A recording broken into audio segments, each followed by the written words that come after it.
అందరూ చూశారు ఈ 5 సంవత్సరాలు ఏ విధంగా ఈ వైసీపీ ప్రభుత్వం అధికారంలో వచ్చే ఒక మాట, అధికారంలో వచ్చే తర్వాత ఒక మాట మాట్లాడారు. 5 సంవత్సరాల ముందు వాళ్ళన్ని మాటలు మాట్లాడారు. మెగా డిఎస్సీ అన్నాడు, లేకపోతే జాబ్ క్యాలెండర్ అన్నాడు. ప్రతి సంవత్సరం మీకు జాబ్ క్యాలెండర్ జనవరి నెలలో రిలీజ్ చేస్తానని మాటించారు. మరి ఇవన్నీ ఏమేమి అధికారం వచ్చిన తర్వాత ఎందుకు మార్చారు? మొదటి సంవత్సరం జాబ్ క్యాలెండర్ ఇచ్చాడు. ఆ సంవత్సరం ఎన్ని జాబ్ కేటాయించాలో కూడా మాట్లాడలేని పరిస్థితి. రెండో సంవత్సరం మిగతా 4 సంవత్సరాలు జాబ్ క్యాలెండర్ గురించి అసలు మాట కూడా మాట్లాడలేని పరిస్థితి. మీరు అలాగే చూసారు. ఆనాడు నేను పాదయాత్ర చేసుకుంటే ఇన్ని కిలోమీటర్లు నేను పాదయాత్ర మాట్లాడలేదు అన్నాడు. ఎక్కడైనా యువత మీటింగ్ ఏమైనా ఖచ్చితంగా మెగా డిఎస్సీ అని మాట్లాడాడు ఈ వైసీపీ ముఖ్యమంత్రి. కానీ అధికారం వచ్చిన తర్వాత మెగా డిఎస్సీ గురించి ఎక్కడా మాట్లాడలేదు. మీరందరినీ యువతకి మేము ఎందుకు ఎదురు చేస్తామంటే రేపన్నాడు మరొకసారి వస్తుంది, మేము ఎంత చేసాం అని చెప్పి మాట్లాడాను. కానీ ఈ 5 సంవత్సరాలు యువతని ఏ విధంగా ఆదుకున్నాం తెలుసా? ఈ 5 సంవత్సరాలు అసలు ఒక్క జాబ్ కేటాయించారు. స్థానికంగా ఎంప్లాయ్మెంట్ చేయాల్సిన పరిస్థితి గురించి ఎక్కడా మాట్లాడలేదు. ఏదైనా వీళ్ళు పెద్దగా ప్రోత్సహించాలంటే గంజాయి గురించి, లేకపోతే ఈ కల్తీ మందు గురించి, వీటి మీద ఎక్కువ ఈ ప్రభుత్వం బాధ్యత తీసుకుంది. కానీ ఎక్కడ కూడా యువతని ఆదుకునే పరిస్థితి లేదు. మీరు చూసిన ఈ 5 సంవత్సరాలు డిగ్రీ హోల్డర్స్ ఏం చేయాలి? వారి పరిస్థితి, వాళ్ళైనా నిజంగా వారికి జాబ్ రాకపోతే వారికి ఆర్థికంగా వాళ్ళైనా సహకారం కూడా ఇంకా అందించింది ఈ ప్రభుత్వం. మీరందరూ చూసారు ఈ 5 సంవత్సరాలు ఎక్కడ కూడా యువత గురించి పట్టించుకోలేని ఏకైక ప్రభుత్వం ఏదైనా ఉందంటే ఈ వైసీపీ ప్రభుత్వం అని కూడా ఈ సభాముఖంగా మీ అందరూ తెలియజేసుకున్నాం. మీ అందరినీ కోరేది ఒకటే, రేపన్నాడు వీరు రండి. ఆనాడు కూడా సోషల్ మీడియాని వాడారు, ఆనాడు కూడా మీకు కావాల్సిన కట్టుదలని చెప్పారు, ఆనాడు కూడా అన్ని విధాలుగా మిమ్మల్ని రాసుకుంటారని చెప్పి మాయమాటలు చెప్పారు. మీతో కూడా నేర్పించుకున్నారు. మిమ్మల్ని కేవలం ఓటు గురించి వాడుకున్నారు, కానీ ఎక్కడా కూడా మిమ్మల్ని ఆదుకునే పరిస్థితి లేదు. గ్రామ అభివృద్ధి గురించి పనిచేయలేదు.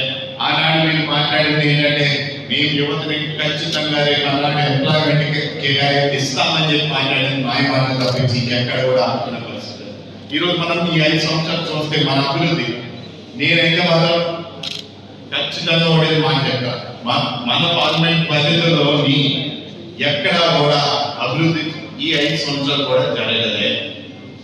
ఎందుకంటే నేను చూస్తాను ఎక్కడైనా సరే రోడ్లు గ్రామాల్లో చూసిన సీసీ రోడ్లు అయినా సరే, డ్రైన్స్ అయినా సరే, లేకపోతే ఇక్కడ చేయాల్సిన అభివృద్ధి అయినా సరే, అవి ఏదైనా జరిగిందంటే గత తెలుగుదేశం ఎన్డీఏ ప్రభుత్వంలోనే జరిగింది. రేపన్నాడు అభివృద్ధి జరగాలంటే రేపు రాబోయే ఎన్డీఏ ప్రభుత్వంలోనే జరుగుతుందని నాకు పూర్తి నమ్మకం. ఎందుకంటే ఈ రోజు రేపు యువతని ఆదుకోవాలైనా సరే, రేపన్నాడు మేము ఇచ్చిన మేనిఫెస్టో విధంగా రేపు మీకు ఆ జాబ్స్ కేటాయించాలన్నా సరే మీరందరూ చేయాల్సిన ఒకటే ఒక పని. ఎన్డీఏ అభ్యర్థులుగా మేము అందరం ఉంటాం. మాకు ఓటేసి మీ అందరినీ గెలిపించమని మీ అందరినీ కోరుతున్నాను.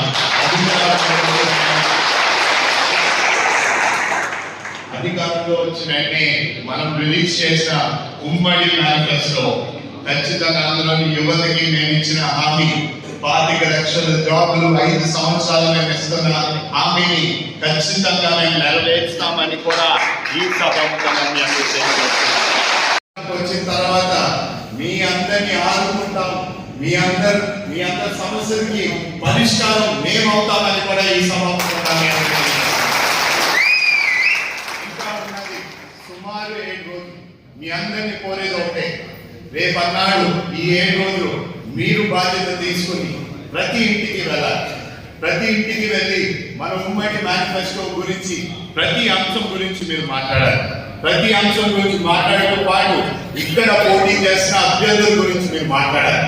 ఎమ్మెల్యే అభ్యర్థిగా దేవమాధవ్ ప్రసాద్ గారు ఆయన ఏ విధంగా ఆయన వచ్చినప్పటి నుంచి ఈ రోజు వరకు స్థానికంగా ఉన్న సమస్య గురించి ఆయన మాట్లాడారు. ఏ ఒక్కరోజైనా కక్షపూర్వకంగా ఈ అభ్యర్థులు మన వైసీపీ అభ్యర్థుల గురించి మాట్లాడారు. ఆయన ఎప్పుడైనా సరే స్థానికంగా ఇక్కడ ఉన్న సమస్యలు, మినరల్ వాటర్ ఇష్యూ అయినా సరే, స్థానిక గ్రామ అభివృద్ధి అయినా సరే, ఈ విషయాల గురించి ఏ విధంగా మనం దాన్ని పరిష్కరిస్తామో దాని గురించి ఆయన మాట్లాడారు. ఈ విషయం మీరు ప్రతి ఇంటికి తీసుకెళ్లే బాధ్యత మీరు తీసుకోవాలి. అలాగే ఎంపీ అభ్యర్థిగా జిఎంసి బాలయ్య గారి అబ్బాయి అని నేను ఒకే మాట మీకు తెలియజేసుకుంటా. అధికారం వచ్చే ముందు నేను ఒకే మాట మీ ప్రజలంతా తెలియజేస్తున్నా. ఏ విధంగా మా నాన్నగారు నెరవేరిన ఆశయం, ఆ రైల్వే లైన్, ఆ కూతుని మాత్రం ఖచ్చితంగా